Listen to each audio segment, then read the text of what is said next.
नमस्कार दोस्तों, आपका स्वागत मेरे इस YouTube चैनल पर।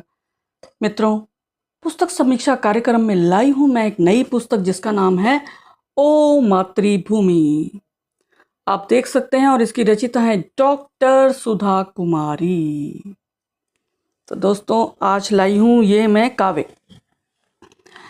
थोड़ा सा परिचय पुस्तक के बारे में। ये पुस्तक 2021 में प्रकाशित हो चुकी है, पुनर्मुद्रण 2023 में हार्ड बाउंड में है। किताब वाले दिल्ली से प्रकाशित हुई है। मूल्य 450 रुपये, पृष्ठ 156। परिचय देना चाहूँगी सुधा जी के बारे में। सुधा जी का परिचय सुनिए आप। ये दिल्ली निवासी हैं। इन्होंने BA ऑनर्स, MA और PhD अर्थशास्त्र में किया है। UGC रिसर्च फेलोशिप मिली है इन्हें। मुजफ्फरपुर में इनका जन्म हुआ। IRS हैं और सेवानिवृत्त प्रधान आयकर आयुक्त दिल्ली।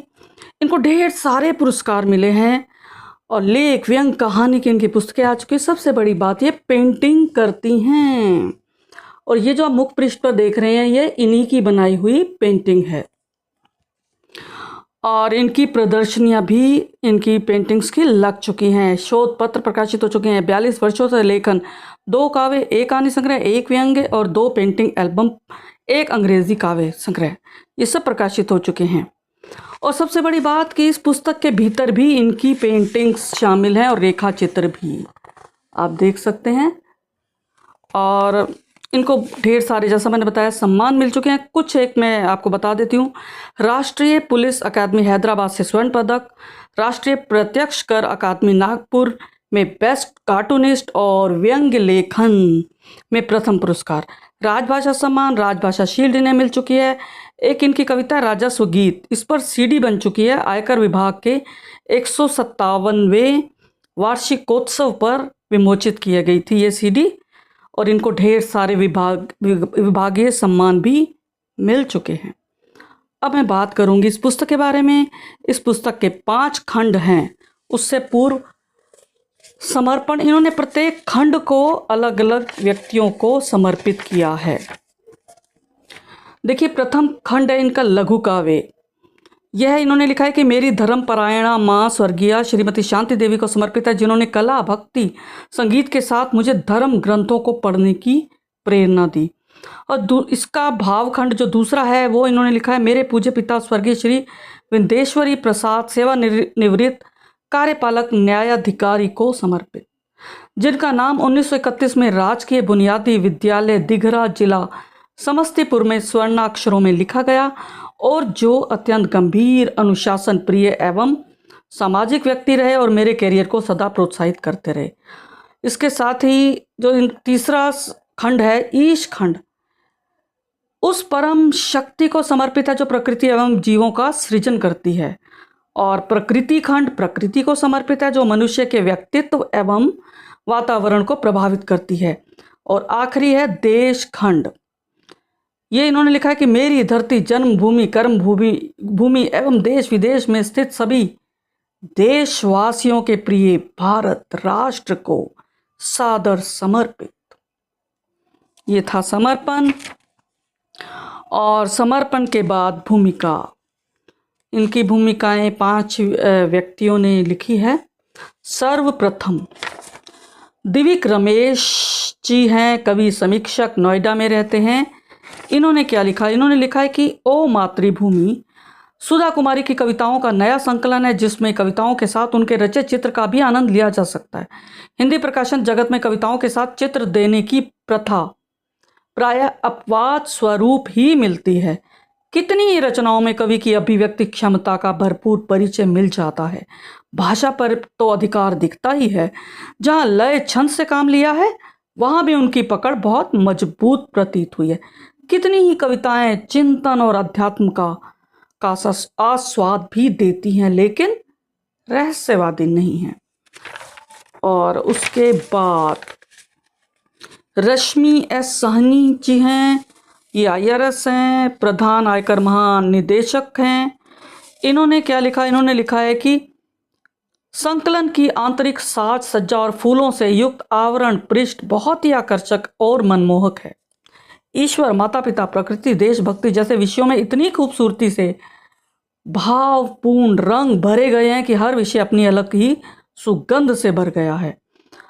आपने अपनी रचनाओं को जिस खूबसूरती से 5 खंडों में विभक्त किया है, उससे आपकी कल्पना शक्ति का परिचय मिलता है। और उसके बाद डॉक्टर शशि सहगल हैं, कवि, अनुवादक, समीक्षक हैं। इन्होंने लिखा कि वे एक स्वतंत्र चेता महिला हैं। उन्हें भारतीय होने के साथ साथ एक बिहारी होने का भी गर्व है। वे लिखती हैं, हाँ मैं बिहार हूँ। ये कविता इसमें है। एक कामकाजी महिला जब अपने आसपास के परिवेश को देखती है तो उसके लेखन में एक अलग तरह की ऊष्मा दिखाई देती है। ये डॉक्टर शशि जी ने कहा है। और उसके बाद डॉक्टर ललित हैं, संपादक हैं नेशनल बुक ट्रस्ट इंडिया के।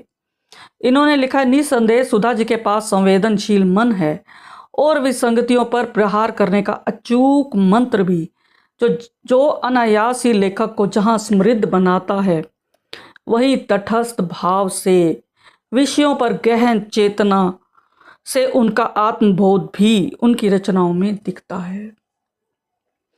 और एक है डॉक्टर बनवारी लाल जी, ये IRS हैं, प्रधान आयकर आयुक्त। इन्होंने शुभकामनाएं दी हैं कि आयकर विभाग के एक उच्च अधिकारी द्वारा रचित यह पुस्तक हिंदी काव्य को स्मृत करने के साथ साथ राजभाषा के प्रोत्साहन की ओर भी एक महत्वपूर्ण कदम है। और अब देखते हैं आत्मकथ्य में क्या कहा। आत्मकथ्य में सुधा जी कहती हैं, कहा जाता है कि चित्रकला तुलिका से लिखी गई कविता है और कविता लेखनी से रची गई चित्रकला। बहुत सुंदर। परम शक्ति की कृपा से छात्र जीवन से ही लेखन, पठन, हास्य, व्यंग तथा कला संगीत के साथ कथा काव्य से मेरा गहरा नाता रहा है। विद्यालय जीवन से हिंदी साहित्य के कथा काव्य पढ़ने का सुअवसर मिला। महाविद्यालय में अंग्रेजी साहित्य पढ़ने का अवसर मिला। इस प्रकार अंग्रेजी कवियों के साथ साथ हिंदी कविता के महारथी दिनकर, जयशंकर प्रसाद, सुमित्रा नंदन पंत, निराला, हरिवंश राय बच्चन, महादेवी वर्मा, सुभद्रा कुमारी चौहान आदि की कविताएं बहुत रुचि और गहराई से पढ़ी हैं। परिणाम स्वरूप छात्र जीवन से हिंदी लेखन की प्रवृत्ति जागृत हुई और सिविल सेवा परीक्षा के लिए मैंने अर्थशास्त्र के साथ दूसरे विषय के रूप में हिंदी साहित्य को चुना। बहुत बहुत अच्छा लगा यह जानकर। और अब मैं बात करती हूँ समीक्षा के बारे में। मुझे इसमें जो 5 खंड हैं मैंने पढ़े, थोड़ा सा बताना चाहूँगी कौन कौन से खंड हैं। देखिए, लघु काव्य, देश खंड, भाव खंड, प्रकृति और ईश खंड, ये 5 खंड हैं। भाषा की बात करें तो पुष्ट है, परिष्कृत है, तत्सम शब्दों की छटा बिखरी है। इसमें श्रृंगार रस की कविताएं हैं, लेकिन इसमें वियोग की प्रधानता है। वात्सल्य रस है, ओज रस है, भक्ति रस है, देश प्रेम की धारा बही है, नारी स्वर मुखरित हुए हैं, रूपक, अनुप्रास, अलंकार हैं, उपमा, उत्प्रेक्षा, मानवीकरण है, बिंबो प्रतीकों का भी सहारा लिया गया है। और इस तरह से सजी धजी कविताएं ये इस संकलन में शामिल हैं। अब लघु काव्य की बात करते हैं तो इसमें लघु कविता प्लस क्षणिका यानी दोनों ही इसमें हैं। वियोग श्रृंगार अधिक है। अब देश खंड जो था खंड, उसमें देश की व्यवस्था के विषय में कविताएं हैं। करारी चोट भी की है, व्यंग्यार्थ और लक्षण शब्द शक्ति का प्रयोग किया है। इसमें राजस्व गीत है, राष्ट्रगीत भी शामिल है। भावखंड में अकविता है और तुम हो एक सर्वनाम, ये कटाक्ष भाव की कविता है। और दुविधा एक कविता है, इसमें व्यावहारिक व्यक्ति पर व्यंग कसा गया है। ख्यालों की पारादरी यानी बैठक, ये एक लंबी कविता जिसमें यादें हैं। एक कविता बकरी, ये प्रतीकात्मक कविता है, नारी विषयक, अच्छी कविता है। प्रकृति खंड जो है उसमें प्रकृति को परी की संज्ञा दी गई है। इसमें वर्षा, मधुमा, सागर सरिता है। पूनम की रात, संध्या सुंदरी, सांध्य तारा, आप देख सकते हैं रूपक कितने अच्छे लिए हैं। और ईश खंड है, विराट और जीव, ईश का मंदिर, जीव और परमात्मा, ये कविताएं, इस शीर्षक से कविताएं इसमें शामिल हैं। आखिरी कविता है जीव और परमात्मा, इसमें जीव और परमात्मा के बीच संवाद शैली में कविता कही गई है। तो कुल मिलाकर ये कविताएं परिपक्व हैं और गंभीर समेटे हुए हैं। और अब मैं थोड़ा सा पढ़ना चाहूँगी, इनका कुछ पाठ करना चाहूँगी कुछ कविताओं का।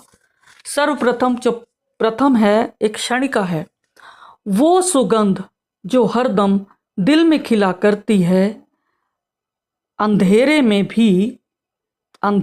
भी उजाले से मिला करती है। बहुत सुंदर।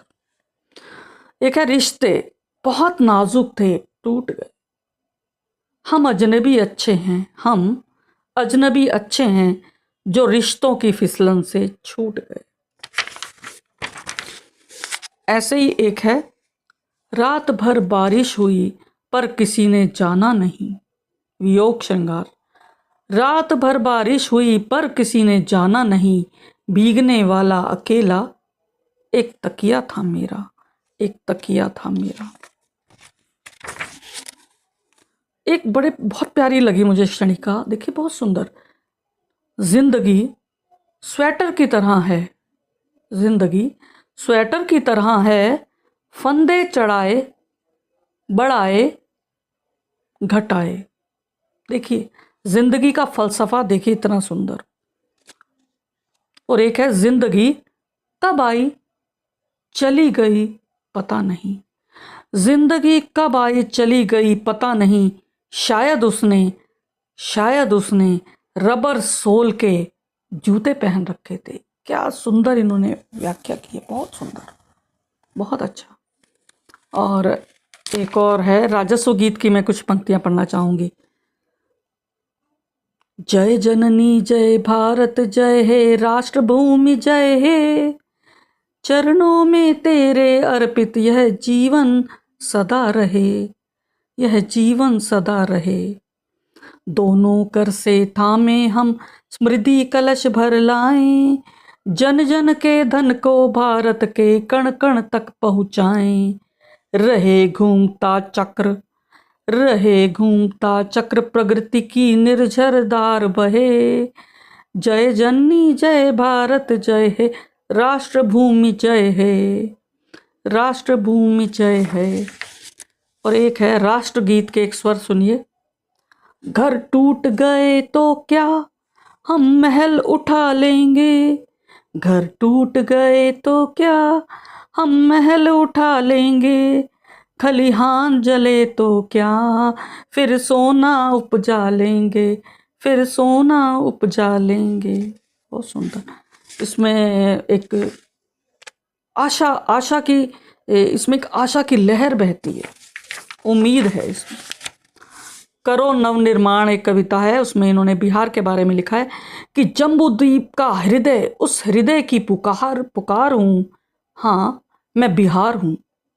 बुद्ध की पवित्र भूमि, महावीर मोक्ष भूमि, मैं अशोक स्तंभ के सिंह की दहाड़ हूँ, मैं अशोक स्तंभ के सिंह की दहाड़ हूँ, मैं बिहार हूँ। चाणक्य नीति वाक्य मोरे सबल साम्राज्य, वीर अशोक हृदय जन्य शांति का उद्गार हूँ, हाँ मैं बिहार हूँ। लव कुश की जन्मभूमि, माँ सीता की तपोभूमि, महाकवि वाल्मीकि रामायण का आधार हूँ, हाँ मैं बिहार हूँ। तो बहुत सारी कविताएं अच्छी हैं, मन कर रहा है पढ़ने का, पर समय सीमा। एक और छोटा सा, यह दुविधा मुझे भी हुई थी, चुनूं किसी एक को, सफलता या तुम्हें, मैंने तुम्हें चुना पर तुमने अच्छा किया जो सफलता को चुन लिया। इसमें एक दर्द भी है, कटाक्ष भी है तो दर्द भी है। और अब मैं आखिरी कविता पढ़ना चाहूँगी, लेकिन उससे पहले मैं बता देती हूँ, विराट और जीव में सागर और इन्होंने नदी का बहुत अच्छा एक बड़ा अच्छा इन्होंने पंक्तियों में पिरोया है। आखिरी पंक्तियां पढ़ती हूँ पहले इसकी कि और नदी का पुनः तुम में समाहित होना, यानी जीव की विराट में मिलने की एक घटना। यह अध्यात्म रस की कविता। और आखिरी है जीव और परमात्मा। इसमें बताया मैंने संवाद है जीव और परमात्मा का, इसका भी मैं आखिरी पढ़ती हूँ।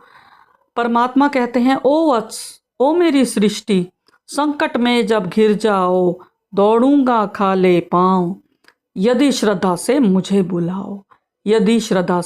बुलाओ। तो जीव कहता है, वन वन ढूंढा पर्वत चाने, खोजी गलियां सारी, अंतर्चक्षु खुले अब, कण कण में छवि तुम्हारी, कण कण में छवि तुम्हारी, कण कण में छवि तुम्हारी। धन्यवाद दोस्तों, फिर मिलेंगे अगली कड़ी के साथ। चैनल को सब्सक्राइब नहीं किया तुरंत कीजिए और बेल आइकन अवश्य दबाएं। और आप वीडियोस को लाइक कर सकते हैं, कमेंट कर सकते हैं, शेयर कर सकते हैं। और मेरे साथ जुड़े रहने के लिए एक बार आभार।